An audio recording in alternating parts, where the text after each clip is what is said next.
দেবেন। একজন আছেন যিনি আমায় কিছুতেই ফেরাতে পারবেন না। কে? কার কথা বলছিস তুই? মহারাজ, উনি আমায় কখনো ফেরাতে পারবেন না। আমি যাই গুরু। দাঁড়া লোকনাথ, তুই এখনই যাবি? সময় নষ্ট করার যে জো নেই বেনি, আমায় এক্ষুনি যেতে হবে।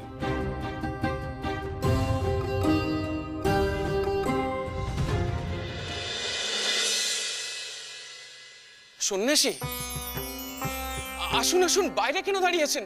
ভেতরে আসুন, আসুন আসুন, উপবেশন করুন, আসুন গ্রহণ করুন। এই তোমরা কে কোথায় আছো? সন্ন্যাসী এসেছেন, সেবার ব্যবস্থা করো। না না, এসবের কোনো দরকার নেই। আমি আপনার কাছে একটা অন্য কারণে এসেছি। বলুন না কি কারণ, বলুন না, আমরা আপনার জন্য কি করতে পারি। আমি আসলে মাধুকরী করতে এসেছি। অল্প একটু চাল ডাল পেলেই আমার হবে। কেবল চাল ডাল কেন সন্ন্যাসী? এই রাজ্যে, এই প্রাসাদে যা যা আছে সবই তো আপনার। একদম তাই, শুধু চাল ডাল কেন সন্ন্যাসী, আমি নিজে আপনার মাধুকরীর জন্য ব্যবস্থা করছি। আপনি ততক্ষণ উপবেশন করুন, আমি এক্ষুনি আসছি। মহারাজ মহারাজ, আমার কথাটা একবার শুনুন। না, আর কোনো কথা নয় সন্ন্যাসী, এইটুকু সুযোগ আমাদের দিন, আমি এক্ষুনি আসছি। মহারাজ মহারাজ, রানী, রানী, রানী, কি মহারাজ, আপনি হঠাৎ এমন ভাবে? রানী, ওদিকে যে সন্ন্যাসী এসেছেন। সন্ন্যাসী? হ্যাঁ রানী, কিন্তু সন্ন্যাসী শুধু আমার কাছে চাল ডাল ভিক্ষে চাইছে। আহা, কেবল চাল ডাল? সেটাই তো বলছি রানী। না না রানী, আমি ওনাকে শুধু চাল ডাল ভিক্ষে দিতে পারবো না। আমি ঠিক করেছি, ওনাকে সোনা অলংকার মণি মাণিক্য সবকিছু দিয়ে একেবারে আমি ভরিয়ে দেব। হ্যাঁ মহারাজ, আপনি বরং রাজদরবারের দিকে প্রস্থান করুন, আমি সব সাজিয়ে ওনার সামনে নিয়ে যাচ্ছি। ঠিক আছে, তুমি তাই করো, আর বিলম্ব করো না কিন্তু।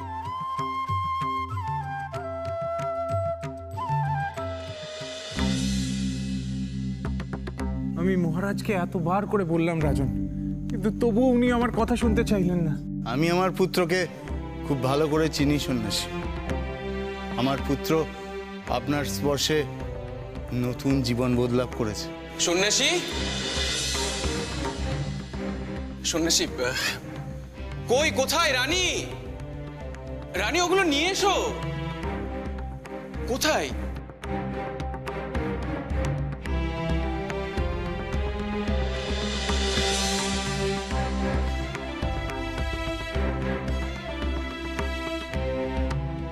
এসব কি?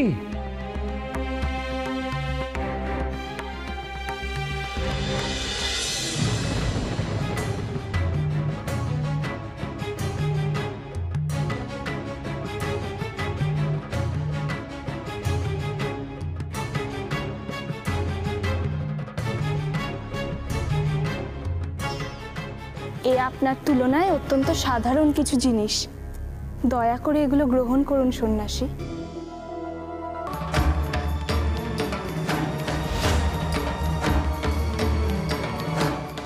এসব আমার প্রয়োজন নেই রানীমা।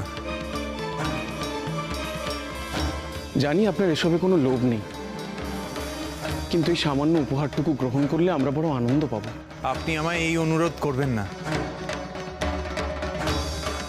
কামিনী কাঞ্চন গ্রহণ করা আমার পক্ষে সম্ভব নয়।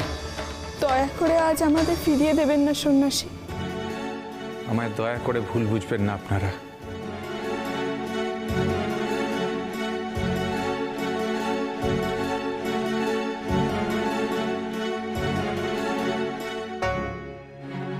আমি অত্যন্ত এক সাধারণ মানুষ। আমার কেবল চাল ডাল আর তাম্বুল প্রয়োজন। প্রয়োজনের অধিক আমি কিছুই গ্রহণ করতে পারবো না। আমরা অতিরিক্ত কিছু অনুরোধ করব না, এর মধ্যে থেকে যদি সামান্য একটা কিছু গ্রহণ করেন। ওখানে যে আমার প্রয়োজনীয় কোনো সামগ্রী নেই রানীমা। তাও আপনি একটিবার দেখুন, যদি আপনার মনে হয় তাহলে সেটা গ্রহণ করবেন। দয়া করে আপনি একটিবার দেখুন। আপনি এইভাবে বলবেন না মহারাজ, আমার নিজের খারাপ লাগছে। আপনি দয়া করে একটিবার দেখুন, এরপরেও যদি মনে না হয় গ্রহণ করবেন না, আমরা আর অনুরোধ করব না।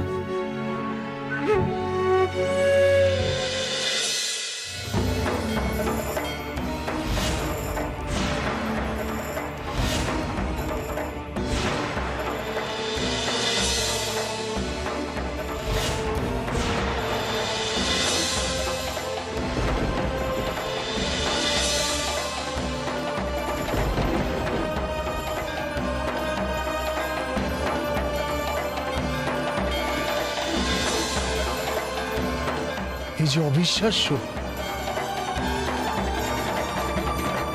আমি আসলে এই সামান্য চাল ডালটুকুই চেয়েছিলাম,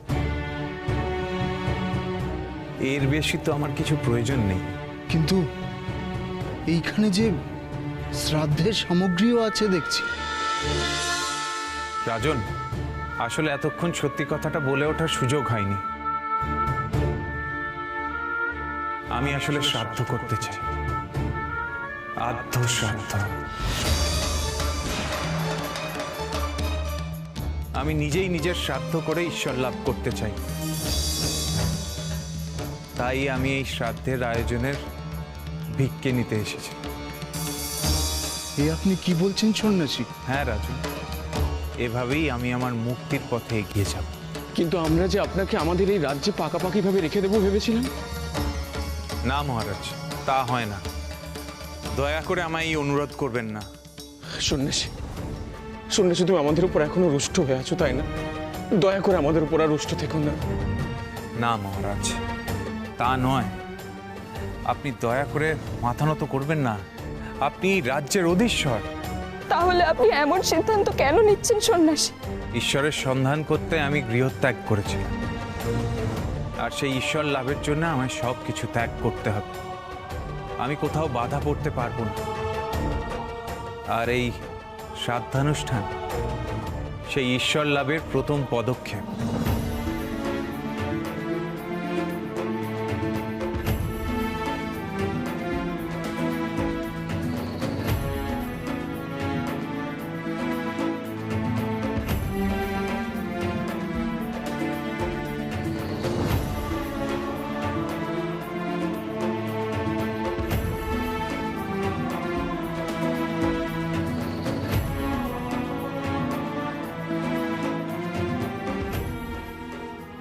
এবার আমি তবে বিদায় নিই।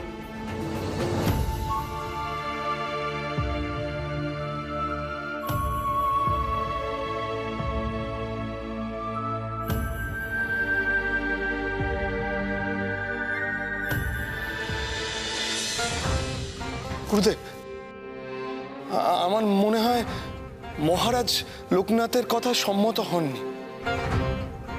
এরকম একটা জলজান্ত মানুষের শ্রাদ্ধ কর্ম মহারাজ কি করে রাজি হয় বলতো? দেখবেনি, ঈশ্বর যা চাইবেন সেইটাই ঘটবে। তাঁর লীলার মায়াজাল বোঝা বড় ভার রে। গুরুদেব! লোকনাথ, মহারাজ কি বললেন? ভিক্ষা দিয়েছেন কিছু? হ্যাঁ, ভিক্ষা তো পেলাম বেনি। আর তার সঙ্গে এক আশ্চর্য ঘটনা দেখারও সৌভাগ্য হলো আমার। আশ্চর্য ঘটনা? কি রে? এ আপনার তুলনায় অত্যন্ত সাধারণ কিছু জিনিস। দয়া করে এগুলো গ্রহণ করুন সন্ন্যাসী। আমরা অতিরিক্ত কিছু অনুরোধ করব না। এর মধ্যে থেকে যদি সামান্য একটা কিছু গ্রহণ করেন।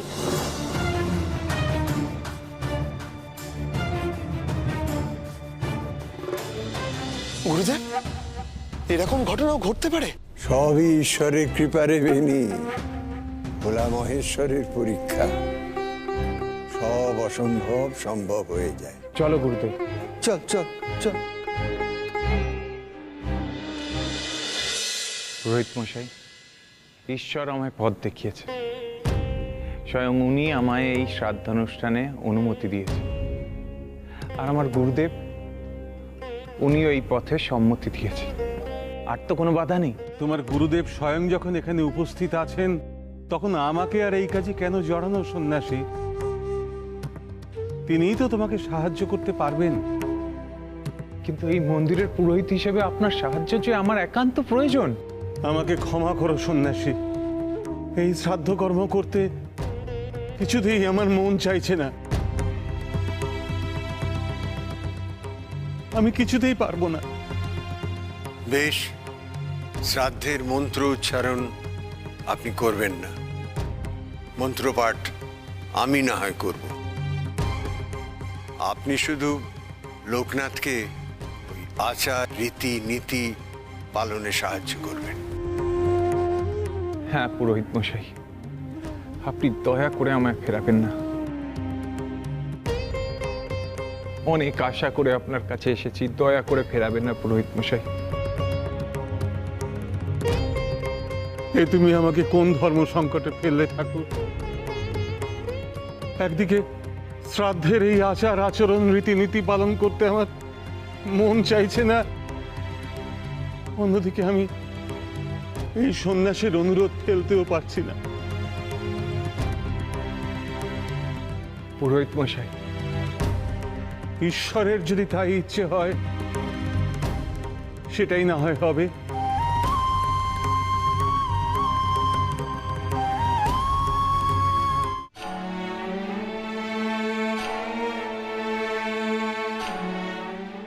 গুরুদেব, আমায় আশীর্বাদ কর।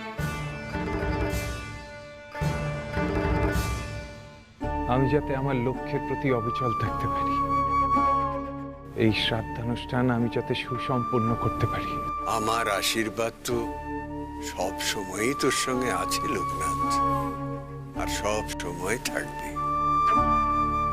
আমি আশীর্বাদ করি যে রাস্তা ধরে এগিয়ে যাচ্ছিস তুই ঈশ্বর সাধনায়, সে যাত্রা যেন তোর সফল হয়।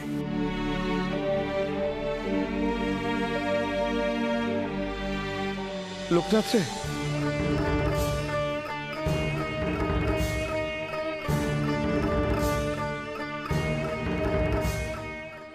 এমন করিস না ভাই। লোকনাথ, আমার মন যে কিছুতেই মানছে না।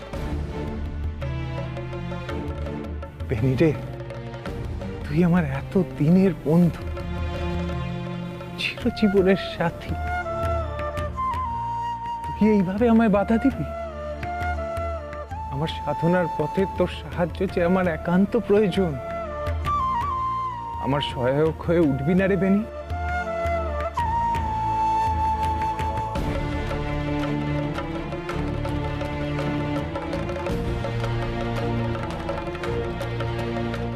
পুরোহিত মশাই, বাইরে শ্রাদ্ধের সব আয়োজন তৈরি আছে, চলুন। গুরুদেব,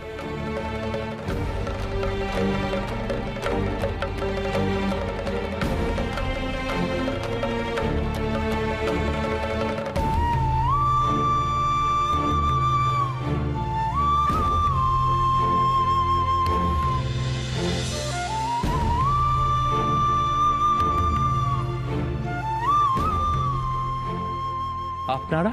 সন্ন্যাসী, আজ আমরা সকলে মিলে আপনাকে বাধা দিতে এসেছি।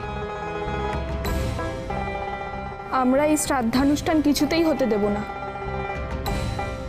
আপনার অবদানের কথা কেউ কোনোদিনও ভুলবে না। আর সেই রাজ্যে কিনা আপনার শ্রাদ্ধানুষ্ঠান, ভাবতেই আমার বুকটা ভেঙে পড়ছে। হ্যাঁ সন্ন্যাসী, আর এটা শুধু আমাদের কথা নয়, এটা সকল প্রজাদেরও কথা। কি তাই তো তোমরা বলো?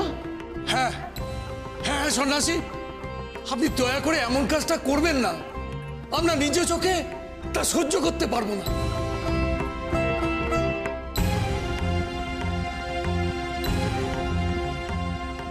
এ কেবল এক শ্রাদ্ধানুষ্ঠান নয়, এই আমার সাধনার পথ, ঈশ্বরকে পাওয়ার পথ। আর এই পথে আপনাদের সবার সাহায্য আমার লাগবে। দয়া করে বাধা দেবেন না, আপনাদের কাছে এটা আমার বিনীত অনুরোধ।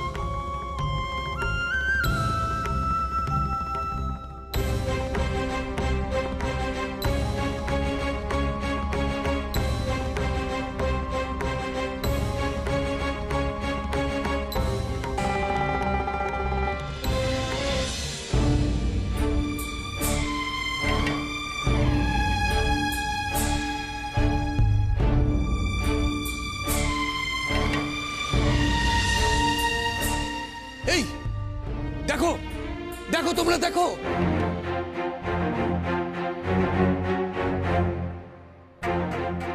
এই গাছে কেমন লাল টকটকে জবা ফুল ফুটেছে। কই, এর আগে তো এমন ফুল দেখিনি। শুনেছি হিমালয়ের পথে যাত্রাকারী কোনো এক সন্ন্যাসী এই বৃক্ষ রোপণ করেছিলেন, কিন্তু এতকাল যাবৎ এই বৃক্ষে কোনো ফুল ধরেনি। অথচ আজ এই গাছে থরে থরে ফুল ফুটেছে। আশ্চর্য ঘটনা। ঈশ্বরের অপার করুণার জন্য এই অসম্ভব সম্ভব হয়েছে। দেখছো না, দেখছো না, স্বয়ং ঈশ্বরের বরপুত্র এখানে বসে রয়েছেন।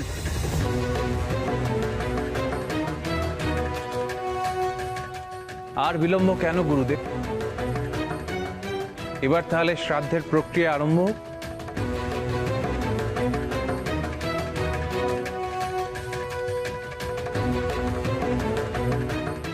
ওম দেবতাভ্য আত্মভাস্য মহাদোগীভ্য এব চ নমঃ সহা ওই সদা ওই নিত্যমেব ভবন্তিতি।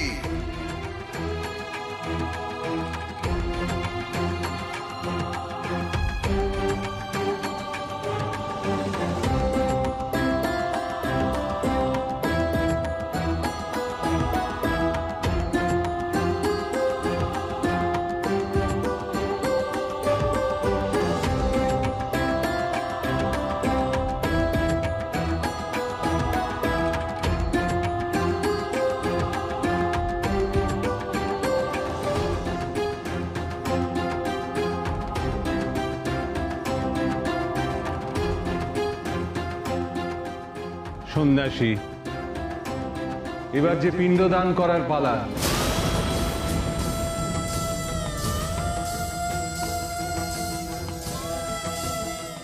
এই চাল কলা দ্বারা পিণ্ড নির্মাণ করে তা দান করতে হবে।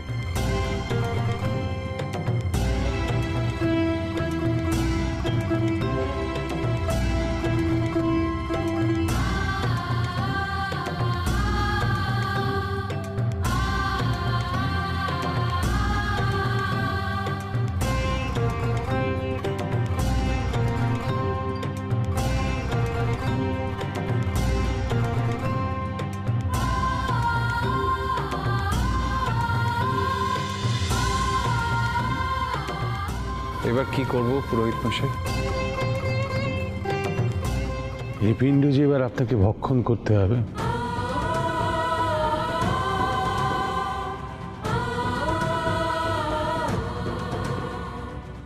আমার এই জীর্ণ মন থেকে আমায় মুক্ত করো প্রভু। হে মহেশ্বর, আমাকে এই সাধনার পথে তুমি এগিয়ে নিয়ে যাও। সব জীর্ণ ভাবনা রুচি থেকে আমাকে মুক্ত করে দাও। আমি যেন মায়ার বাঁধন থেকে চির মুক্তি লাভ করি প্রভু।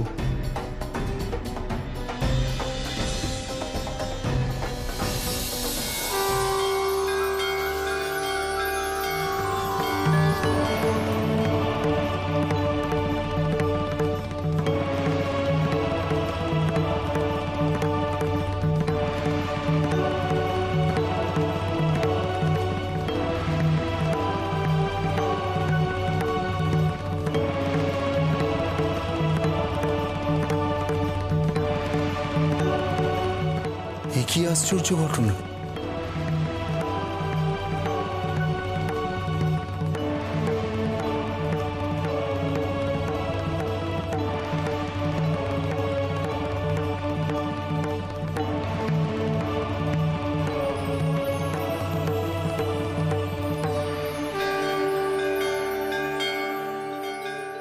তবে কি ঈশ্বরের পরীক্ষায় তুই উত্তীর্ণ হলি লোকনাথ? তবে কি তোর সাধনার পথে আর কোনো বাধা থাকবে না?